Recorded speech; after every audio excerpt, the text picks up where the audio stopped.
মানুষের জীবনে বিপদ আসলে কিভাবে আল্লাহর উপর ভরসা করতে হয় তা আমরা নবীদের জীবন থেকে শিখতে পারি।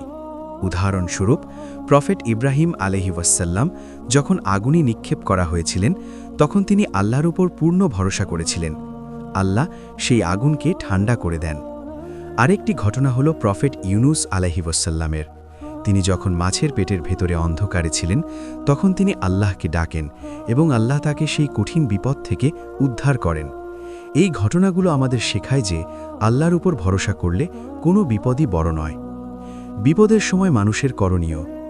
বিপদে পড়লে মানুষ অনেক সময় হতাশ হয়ে যায়, কিন্তু ইসলামে হতাশ হওয়া নিষেধ, বরং তখন কিছু কাজ করতে বলা হয়েছে। ১. বেশি বেশি দোয়া করা। বিপদের সময় আল্লাহকে ডাকতে হবে। দোয়া করলে আল্লাহ বান্দার প্রতি দয়া করেন। ২. নামাজ পড়া। নামাজ মানুষের হৃদয়কে শান্ত করে। আল্লাহর কাছে সাহায্য চাইতে নামাজ একটি গুরুত্বপূর্ণ মাধ্যম। ৩. ধৈর্য রাখা। ধৈর্য বা সবর ইসলামের একটি বড় গুণ। ধৈর্য ধরলে আল্লাহ বড় পুরস্কার দেন। ৪. আল্লাহর ওপর ভরসা রাখা। মানুষের ওপর নয়, আল্লাহর ওপর ভরসা রাখতে হবে। এই দোয়া কতবার পড়বেন? ইসলামিক আলেমরা বলেন এই দোয়াটি ৭ বার পড়া খুবই উত্তম। বিশেষ করে সকাল ও সন্ধ্যায় পড়লে আল্লাহ বান্দাকে অনেক বিপদ থেকে রক্ষা করেন।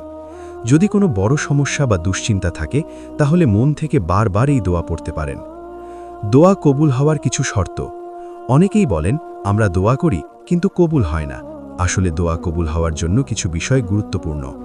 ১. আন্তরিকতা। দোয়া করতে হবে মন থেকে। ২. হারাম থেকে দূরে থাকা। হারাম উপার্জন বা গুনাহ দোয়া কবুল হওয়ার পথে বাধা সৃষ্টি করে। ৩. ধৈর্য ধরা। দোয়া করার পর ধৈর্য রাখতে হবে। দোয়ার মাধ্যমে আল্লাহর নিকটবর্তী হওয়া। দোয়া শুধু বিপদ দূর করার জন্যই নয়, বরং আল্লাহর সাথে সম্পর্ক গভীর করার জন্যও গুরুত্বপূর্ণ।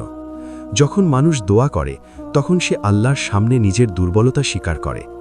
এই বিনয় এবং নম্রতা আল্লাহ খুব পছন্দ করেন। বিপদের সময় কিছু অতিরিক্ত দোয়া। বিপদের সময় আরও কিছু দোয়া পড়া যায়।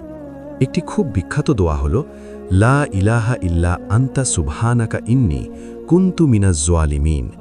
এই দোয়াটি প্রফেট ইউনুস আলাইহিওয়াসাল্লাম পড়েছিলেন। অর্থ: হে আল্লাহ, তুমি ছাড়া কোনো উপাস্য নেই, তুমি পবিত্র, নিশ্চয়ই আমি অত্যাচারীদের অন্তর্ভুক্ত ছিলাম।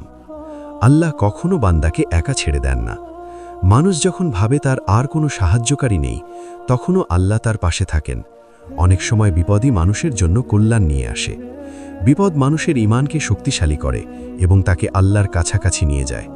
শেষ কথা, জীবনে যত বড় বিপদই আসুক না কেন, একজন মুমিন কখনো হতাশ হয় না, কারণ সে জানে তার রব সব কিছু দেখছেন এবং তিনি চাইলে মুহূর্তের মধ্যেই সব সমস্যার সমাধান করে দিতে পারেন।